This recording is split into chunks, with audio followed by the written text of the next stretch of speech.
Hello everyone, welcome back to my channel. In this series, we will trying to cover Tarun Goyal GK book 2025. First, we will start Indian Polity section. So, making of the Constitution is the first chapter of Indian Polity of Tarun Goyal. So, let's start. The idea to have Constituent Assembly was first given in 1934 by M.N. Roy. In 1936, the Indian National Congress for the first time officially demanded a Constituent Assembly to frame the Constitution of India in the Lucknow session.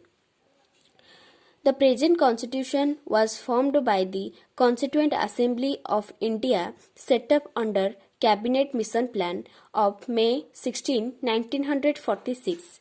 Composition of Constituent Assembly. The original Constituent Assembly consists of 389 members, of which 292 were elected by the elected members of the Provisional Legislative Assemblies, while 93 members were nominated by the princely states.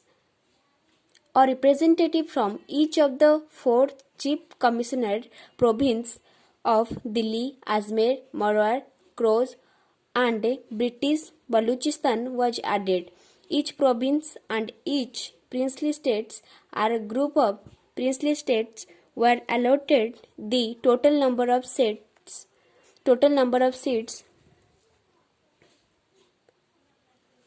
proportional to their representatives' population, roughly in their ratio of 1 to a million. The seats in each province were distributed among the three main communities: Muslim, Sikh, only in Punjab, and the general. In proportion to their representative populations, members of each community in Provisional Legislative Assembly elected their own representatives by the method of proportional representation with single transportable vote. The representatives of princely states were nominated by princely states themselves.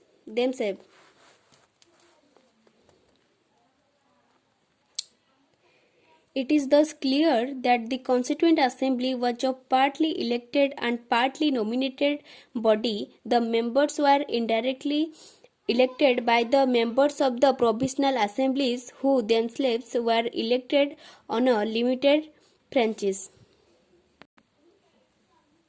Functions of the Constituent Assembly. The first meeting of the Constituent Assembly took place on December 9, 1946, which Dr. Sachidanand Sinha, the oldest member of following for French practice, as its interim president, Dr. Rajendra Prasad and S.C. Mukherjee were elected as its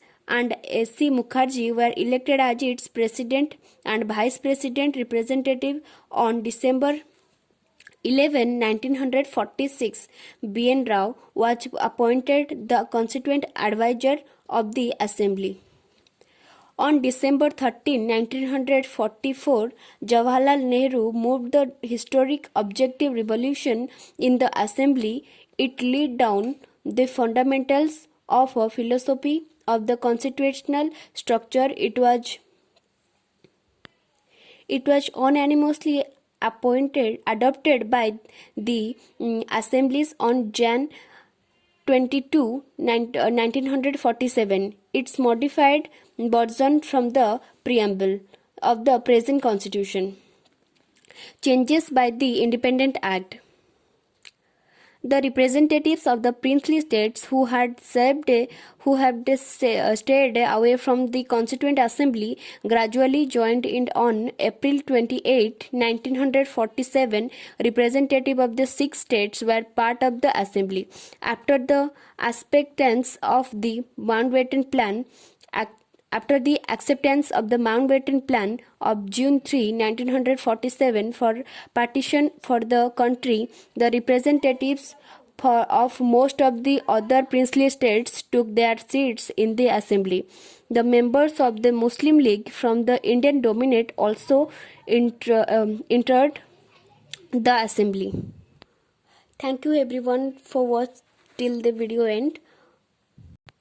In next video we'll discuss about Indian Independence Act 1947. Thank you for watching.